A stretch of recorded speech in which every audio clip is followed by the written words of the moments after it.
In this video, we are going to be simulating a DODEG version number attack on IoT nodes running RPL protocol. So a DODEG version number attack, to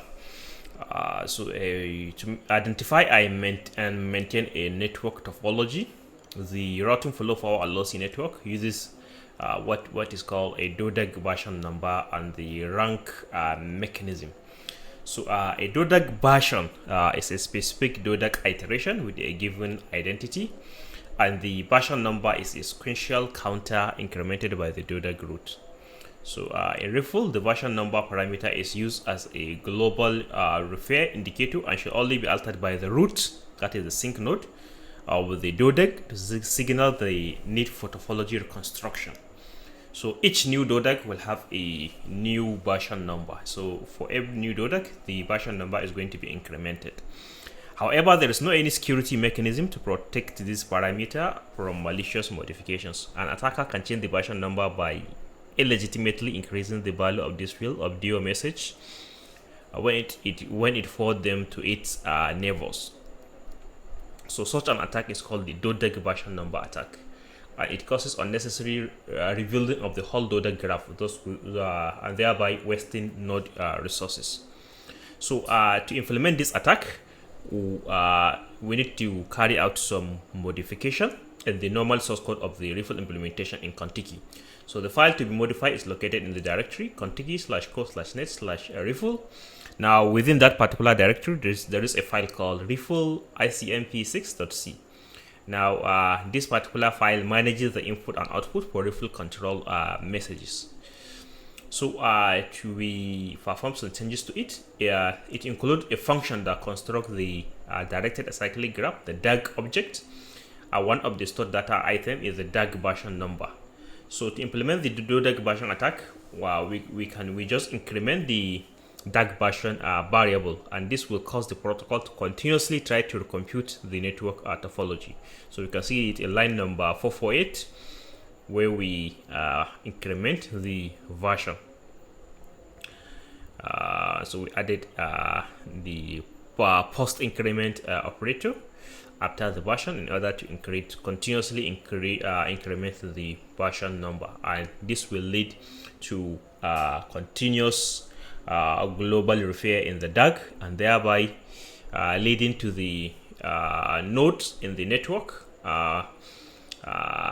wasting their battery power. So now we are going to go to Contiki and simulate this particular attack on IoT nodes. So let's proceed to Contiki operating system.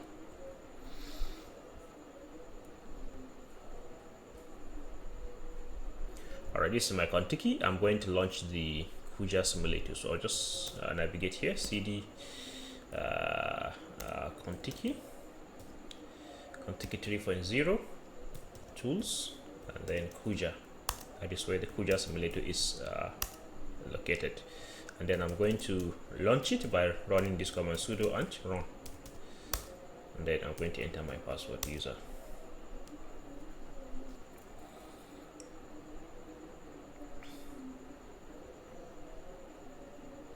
So this is my Kuja simulator. Now I'm going to create a new simulation. I'm going to call it version number. I'm going to create it. So the simulation environment has been launched. So as usual, we are going to create a normal simulation, and then next we are going to create the attack simulation. So for us to compare and contrast between a normal simulation of nodes, normal healthy nodes, and nodes in the presence of a malicious version number attacker. So I'm going to come under here and go mode. I will say add mode, create new mode type, and I'll go for sky mode. Then I'm going to browse. I'm going to go under, let me make sure that I'm in the right directory.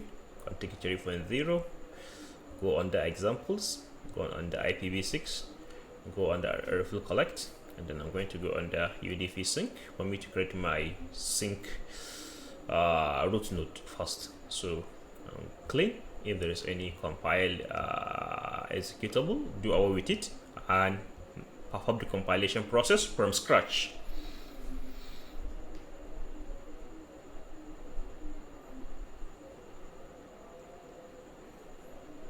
So now I'm going to create the mode, add mode. Then let me go under view and enable some options, especially the mode type, so that I can differentiate between the different modes. And then radio traffic is already enabled, so that is okay for me. Now I'm going to add the other normal nodes that will send their traffic to the sync node.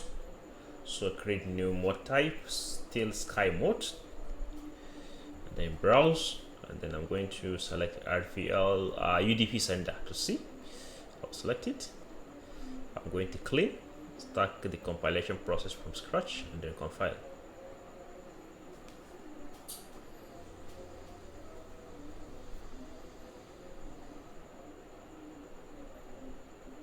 So I'm going to create, and then I'm going to add 11 number of modes. I'm going to add.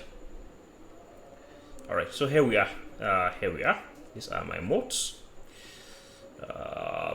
So let me perform the simulation now. We can see this is the sync, this is the root node. Let me see the number of also only one is within the transmission. Let me just perform a little rearrangement. Let me drag it to the center here, the topology. Let me move it here so that the many node will be in the presence of the root node. All right, so at least it's okay now. So all those modes that are within this particular green area, they are within the transmission range of the root node, and the other ones that are in the interference range of the root node. They can select those that are within the green region as their parent, that will forward their packet to the root node.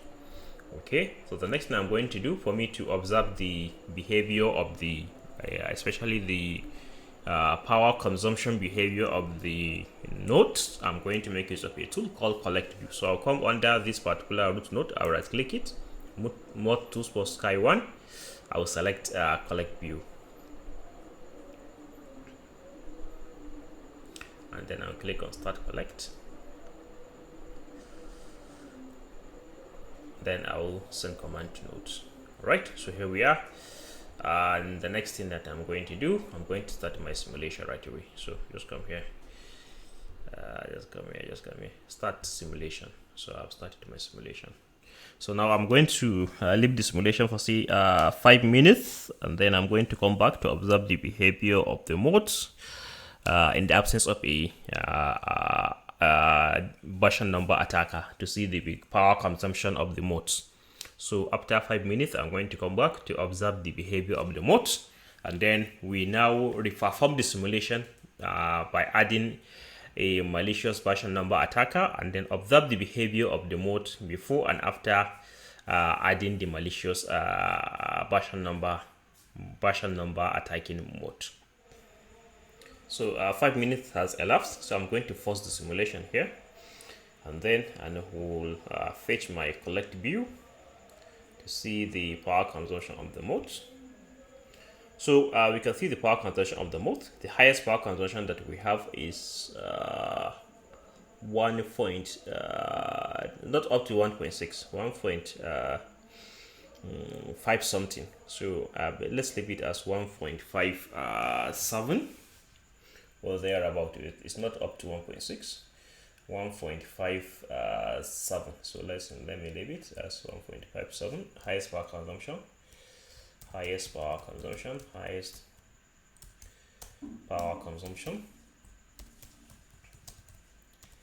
Power consumption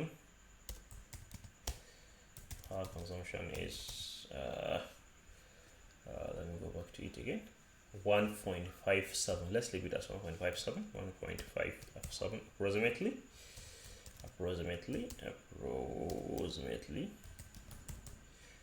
approximately. So now what I'm going to do, I'm going to now reload the simulation and then add a malicious mode, and then we are going to see observe the behavior of the network in the presence of a malicious version number attacker. So I'm going to reload the simulation now.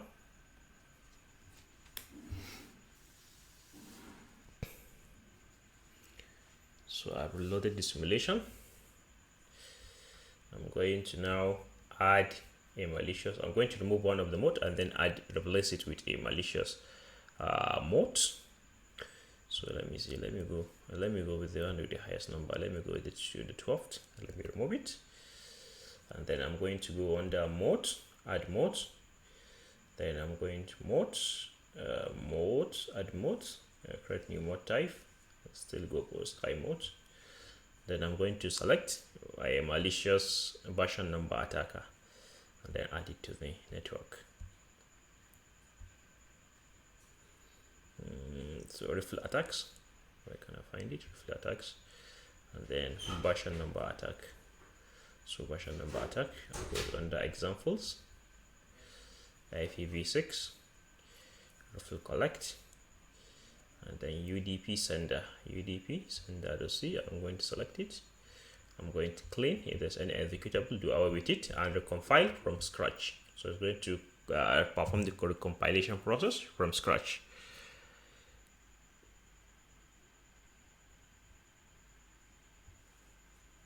So now I'm going to create the mode, the IoT mode, add mode.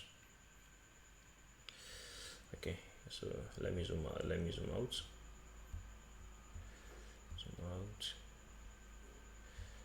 out.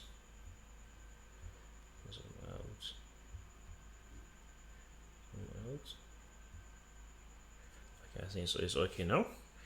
So now we can see that all these modes are within the transmission range of the malicious attacker, so it can transmit this packet to them and they will have to respond with a DO to take information object to the we are not in a dispute. This is version number attack, so it will continuously increase the version number attack, propagate a DO packet with a new version number attack, and all the modes in the network have no option than to also update their version number, and this go on continuously, and this will lead to extra generation of extra transmission of additional routing overhead in the network. Additional packets are being propagated in the network, and then this will lead to the more power consumption in the network. Okay, so I will still go to my collect view so that I'll be able to observe the power consumption of the mode. So I'm going to click start collect, and then I'm going to send command to nodes. Then I will go over and start my simulation. So start is going to carry out the simulation.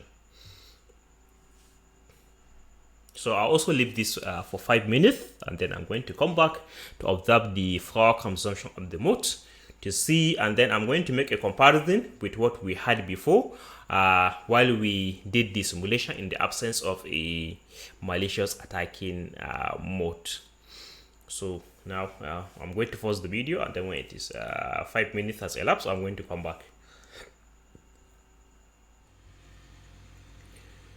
Alright, so the time has elapsed. I'm going to pause the simulation now, and then I'm going to go and we are going to go and observe the power consumption behavior of the modes now that we have introduced a malicious attacker in the network. So I'm going to pause the simulation.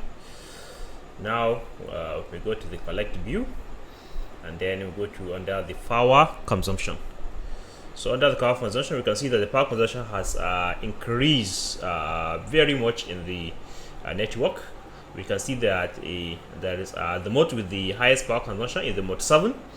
It has a power consumption up to 4.7 so it is more than 4.75, but not up to 5. So let's say 4.8 or thereabout. So we can see in the malicious at normal nodes. So let me make a note here, normal nodes. Now with malicious modes, with malicious node, now we have approximately 4.7. Let's list it as 4.7 power consumption, the highest power consumption. So highest power consumption, the highest power consumption. power consumption. So we can see that the power consumption has increased very much now that we introduced a version number attacker. So that is the how version number attacker can increase the power consumption of IoT devices when it has been introduced into the network. So thank you for watching this my video, and please subscribe to my channel so that you can have access to more of these videos. And you can follow me as usual on my ResearchGate page, and I'm going to leave the link under the video description. So thank you until we meet again. Thank you.